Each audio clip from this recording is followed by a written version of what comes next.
ہم جس کو صبر کہتے ہیں نا، ہم صرف اس کو صبر کرتے ہیں جو مصیبت پہ صبر ہے، وہ سب سے چھوٹا صبر ہے، یہ سب سے بڑا صبر ہے، اور اصل تقویٰ بھی یہی ہے،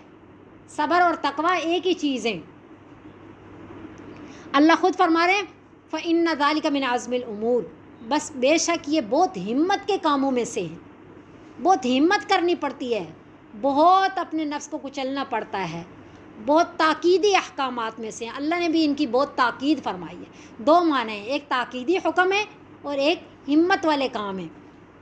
وَإِذَا أَخَذَ اللَّهُ مِيثَاقَ الَّذِينَ، اور یہ ان یہودیوں کو وہ والا وقت کبھی بھی نہیں بھولنا چاہیے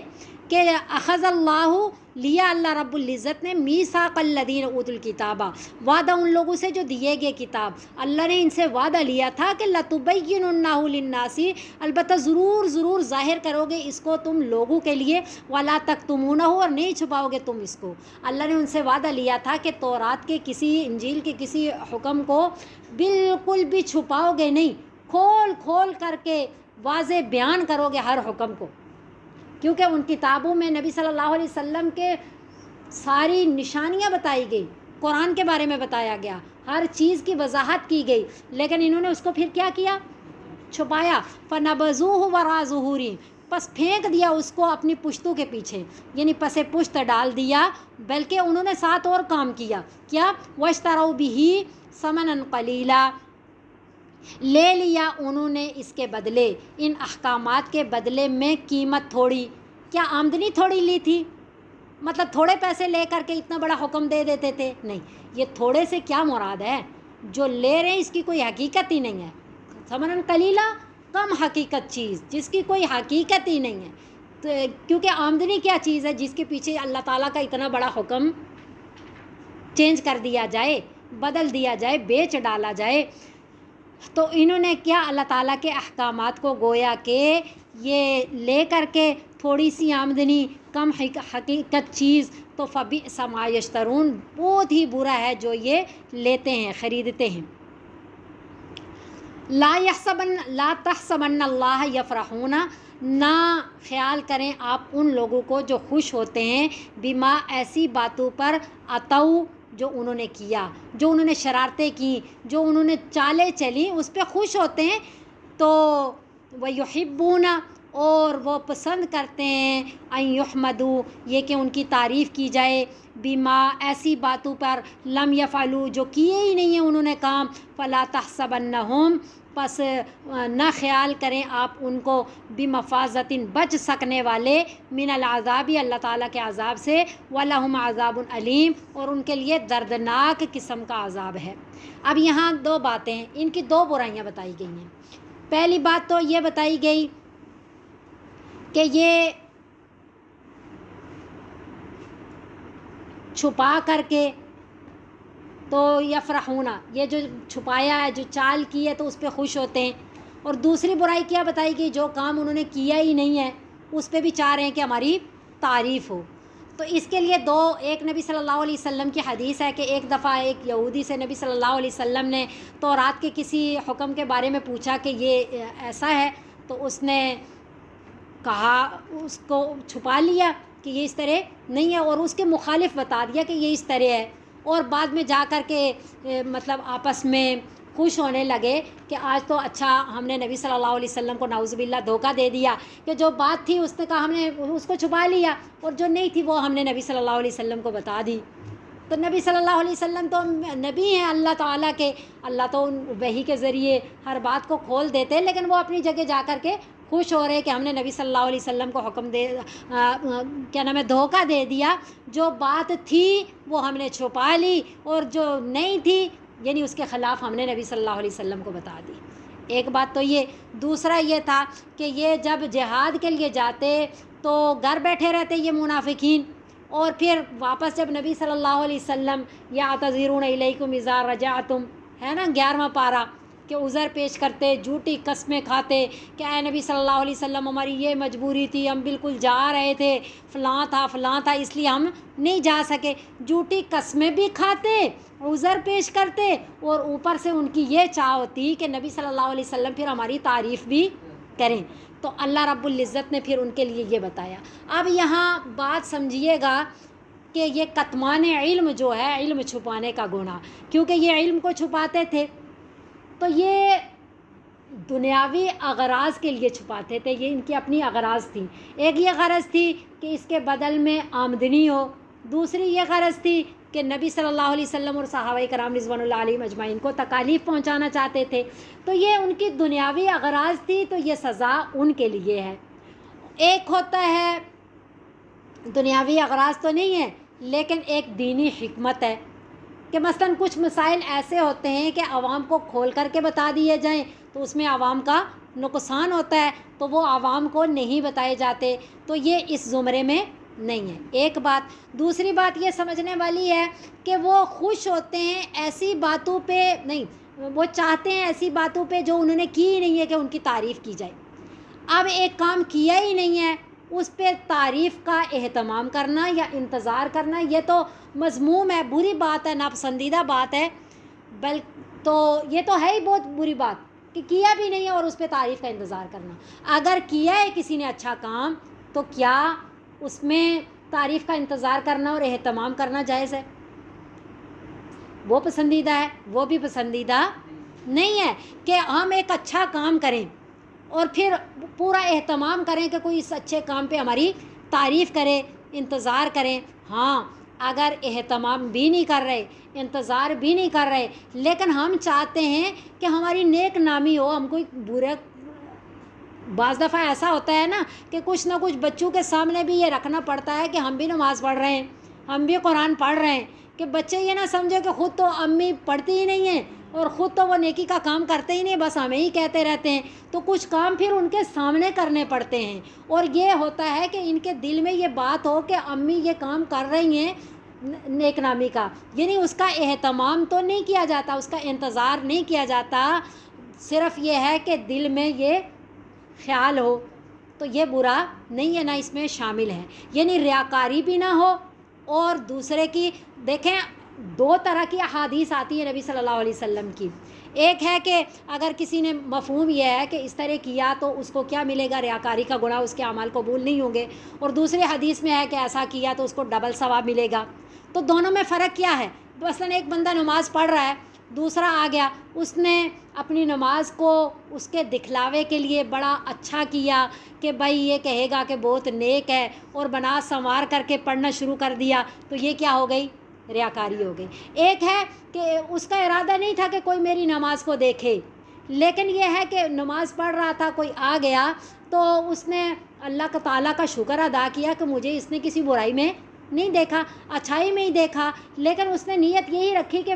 اللہ تعالیٰ کے لیے ہی پڑھ رہا ہوں، اپنی نیت کو خراب نہیں ہونے دیا، تو اس کو ڈبل ثواب ملے گا۔ ایک تو اس کے اخلاص کی وجہ سے اسے ملے گا کہ اس نے اللہ تعالیٰ کی طرف ہی نظر رکھی، یہ خیال کیا کہ اس نے مجھے نیک نامی میں، لیکن یہ نہیں کہ میری عبادتوں کو دیکھ کر کے مجھے بہت نیک سمجھے، تو دوسرے کو بھی خیال ہوا کہ دیکھو یہ نماز پڑھتا ہے تو مجھے بھی پڑھنی چاہیے، تو ڈبل ثواب کیوں ملا؟ ایک ثواب اس لیے ملا کہ اس نے اخلاص سے اپنی عبادت کی، دوسرا ثواب کہ دوسرے نے بھی دیکھ کر کے اس کو بھی ترغیب ہو گئی، تو ترغیب کا بھی اسے ثواب ملے گا۔ اس لیے یہ ہے کہ اپنی نیتوں کو ایک دیکھ لینا اور بات ہے، خیال آ جانا اور بات ہے، لیکن اس کو جمانا یا اس کا اہتمام کرنا یا تعریف کا انتظار کرنا یہ غلط ہے۔ اللہ ہمیں اس سے محفوظ رکھے۔ وَلِلَّهِ مُلْكُ السَّمَاوَاتِ وَالْأَرْضِ، اور اللہ تعالیٰ کے لیے یہ بادشاہت آسمانوں کی اور زمین کی، وَاللَّهُ عَلَىٰ كُلِّ شَيْءٍ قدیر، اللہ تعالیٰ ہر چیز پر قدرت رکھنے والے ہیں۔ اللہ ہمیں عمل کی توفیق عطا فرمائے۔ یہ آخری رکوع بہت ہی اہم رکوع ہے، اس میں اللہ کرے سب حاضر ہوں اور پورے اہتمام سے ہم پڑھیں، کیونکہ جس نے نبی صلی اللہ علیہ وسلم نے فرمایا، جس کا مفہوم ہے کہ یہ سورہ جو آل عمران کا آخری رکوع ہے، کہ جس نے ان آیات کو پڑھا اور غور و فکر نہ کیا، بڑی بربادی ہے اس کے لیے۔ تو پورے اہتمام سے انشاءاللہ پڑھیں گے۔ اللہ ہمیں توفیق عطا فرما دے، قبول فرما لے۔ وآخر دعوانا